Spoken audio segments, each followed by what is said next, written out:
देखिए, हम कोई निरीक्षण करने नहीं आए हैं। हम लोगों का विधानसभा में एक कमेटी होती है जो शेड्यूल कास्ट और शेड्यूल ट्राइब्स के संबंध में वो अपना विचार करती है, देखती है कि जो शेड्यूल कास्ट शेड्यूल ट्राइब्स के लिए गवर्नमेंट ऑफ बिहार सुविधा देती है वो सुविधाएं प्राप्त हो रही है कि नहीं, चाहे डिस्ट्रिक्ट लेवल में हो, चाहे सब डिवीज़न लेवल में हो या विद्यालयों में हो। विद्यालयों में खास करके आवासीय विद्यालय जो होते हैं शेड्यूल कास्ट और शेड्यूल ट्राइब्स के लिए, और फिर छात्रावास होते हैं, उसको देखने के लिए आए हैं। फिर इधर सरकार की नीति बनी है कि 30,000 जिस ब्लॉक में शेड्यूल कास्ट ट्राइब्स की आबादी है वहाँ पर हम लोग रेजिडेंशियल विद्यालय स्वीकृत करेंगे। उसी में नरपतगंज में और रानीगंज में 2 जगह स्वीकृत हुआ है और फिर एक जगह और है, 3 जगह यहाँ स्वीकृत हुए हैं, वो प्रोसेस में है। और जहाँ तक ये जो फॉरबिसगंज का अनुसूचित जाति आवासीय विद्यालय है उसको देखने के लिए आए तो सबसे पहला यहाँ पर ये बात समझ में आई कि यहाँ पर शिक्षकों की कमी है। शिक्षकों की कमी विशेष करके गणित पढ़ाने वाले, अंग्रेजी पढ़ाने वाले, विज्ञान पढ़ाने वाले टीचर आज नहीं, सालों सालों से नहीं है, जिसके चलते हमारे बच्चे इन विषयों की पढ़ाई नहीं कर पाते हैं। इसके लिए ये लोग दूसरे जगहों में भागते हैं। इस पर ध्यान दिया जाना चाहिए था कल्याण विभाग के पदाधिकारियों के द्वारा, खास करके निर्देशालय के पदाधिकारियों के द्वारा, या फिर हमारे कमिश्नर हैं इसके उसके द्वारा कोई ध्यान नहीं दिया गया कि फॉरबिसगंज के जो अनुसूचित जाति विद्यालय है वहाँ पर स्कूल में बच्चे को पढ़ाने के लिए विज्ञान के शिक्षक, अंग्रेजी के शिक्षक, संस्कृत के शिक्षक और विभिन्न विषयों के शिक्षक नहीं हैं, जिसके चलते लड़के बाहर जाते हैं। अभी यहाँ पर जिला कल्याण पदाधिकारी उपस्थित हैं, उन्होंने ये बताया कि इस कमी को महसूस किया गया है, साल भर पहले ही आया है, तो इनको बहाल करने के लिए चाहे जनरल बहाली हो या निविदा पर हो, इसके लिए प्रोसेस किए हैं। एप्लीकेशन मांगा गया है, 15 जुलाई तक शायद लास्ट डेट था, अब प्रोसेस होंगे। कहा जा रहा है कि 15 दिन 1 महीना के अंदर सभी शिक्षक यहाँ पर उपस्थित हो जाएंगे तो बच्चों की पढ़ाई ठीक होगी। हम भी रिकमेंड यही करेंगे कि जितना जल्दी हो शिक्षकों की बहाली यहाँ पर हो जाए, पहली चीज़। दूसरी चीज़ यहाँ पर हम देख रहे हैं कि बच्चों को जो खाना मिलता है वो खाना में बहुत कमज़ोरी है, बहुत कमी है। जो मेनू सरकार बनाई है, दी है, उसमें है कि दूध देना है प्रतिदिन, अंडा देना है सप्ताह में 2 बार और 1 बार नॉन-वेज देना है। लेकिन मालूम हुआ कि 1 बार सप्ताह में नॉन-वेज देते हैं, वो भी 1 पीस या 2 पीस देते हैं, जो कम है मेनू के अनुसार, और दूध और अंडा तो मिलता ही नहीं है। ये भारी कमी है यहाँ पर।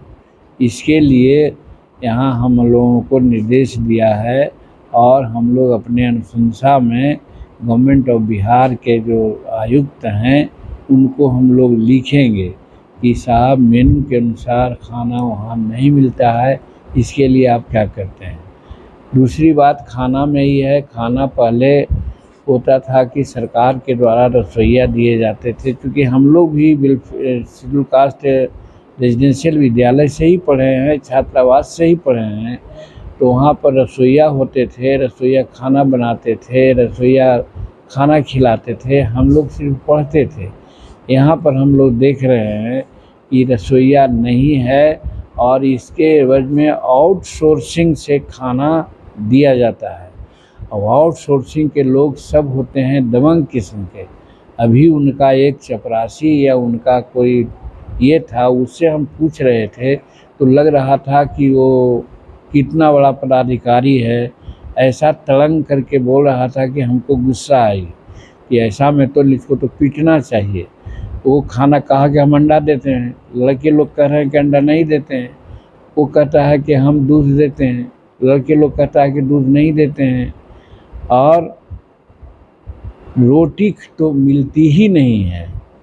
हमारे बच्चों का पेट खराब हो जाता है, रोटी बना करके लोग नहीं देते हैं, जिसके चलते पेट खराब हो जाता है और देते हैं कभी तो कच्चा, इसलिए हमारे बच्चे रोटी नहीं खाते हैं। तो रोटी देने की व्यवस्था होनी चाहिए, इस पर हम बात करेंगे। और जो यहाँ खिलाते हैं वो कभी नहीं आकर के देखते कि बच्चों को कैसे खिलाया जा रहा है, क्या किया जा रहा है। अपने जो उनके नुमाइंदे होते हैं उस पर छोड़ देते हैं, जो लोकल हैं। और लोकल सभी लड़कों को बहुत डराते हैं, डर से बच्चे नहीं बोल पाते हैं। इसका निराकरण भी हम लोग करेंगे। बाकी विद्यार्थियों का यहाँ पर जो उपस्थिति है संतोषजनक है, इस माने में कि जितना विद्यार्थी नामांकित हैं उसका 75% 80% बच्चे उपस्थित यहाँ हैं। लेकिन जो स्ट्रेंथ है बच्चों का, यहाँ पर 40 बच्चे हर क्लास में होना चाहिए, वैसी परिस्थिति में 400 बच्चे के आसपास होना चाहिए।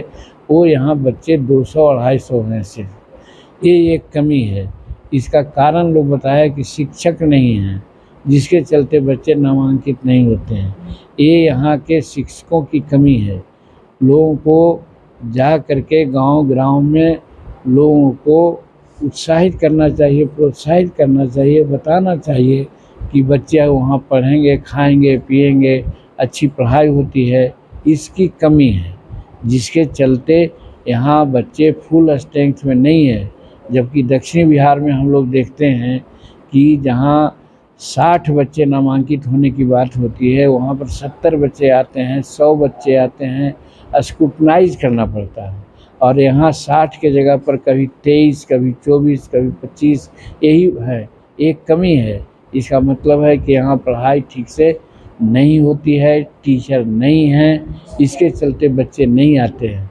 इस पर हम सरकार को ज़रूर लिखेंगे और कहेंगे कि यहाँ बच्चे हमारे आवें और बच्चों को पढ़ाई हो, बच्चों का स्ट्रेंथ आना चाहिए। क्योंकि एक बच्चे पर अभी 2300 रुपया महीना हम लोग देते हैं और इसको बढ़ाने की बात आ रही है, 3000 रुपया हम लोग देंगे। तो जब हम पैसा देते हैं तो हमारे बच्चे क्यों नहीं पढ़ते हैं? ये लैप्स है यहाँ के टीचर और मैनेजमेंट के ऊपर। ये बच्चों को किसी तरह से प्रोत्साहित नहीं करते हैं, नामांकन के लिए जोर नहीं देते हैं। अगर जोर देते तो निश्चित रूप में हमारे बच्चे यहाँ पर पढ़ते।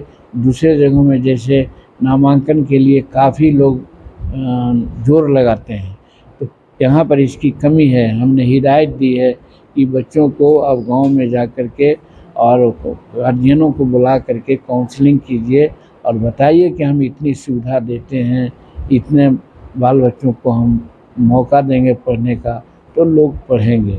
ये सारी बात है। भवन यहाँ पर सफिशिएंट है, छात्रावास की स्थिति अच्छी है, सब लोगों को कपड़ा, सब लोगों को जो ड्रेस होता है सोने में बेड है, तकिया है, मच्छरदानी है, जूता चप्पल है, ये सब की व्यवस्था इन लोगों को की जाती है। क्योंकि सरकार पैसा देती है बच्चों के अकाउंट में, तो बच्चों के अकाउंट में पैसा मिलने के बाद बच्चे उपयोग करते हैं कि नहीं, ये देखा जाना चाहिए।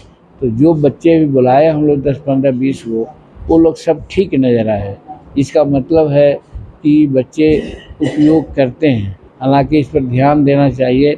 छोटे बच्चों को हम लोग नहीं देख पाए।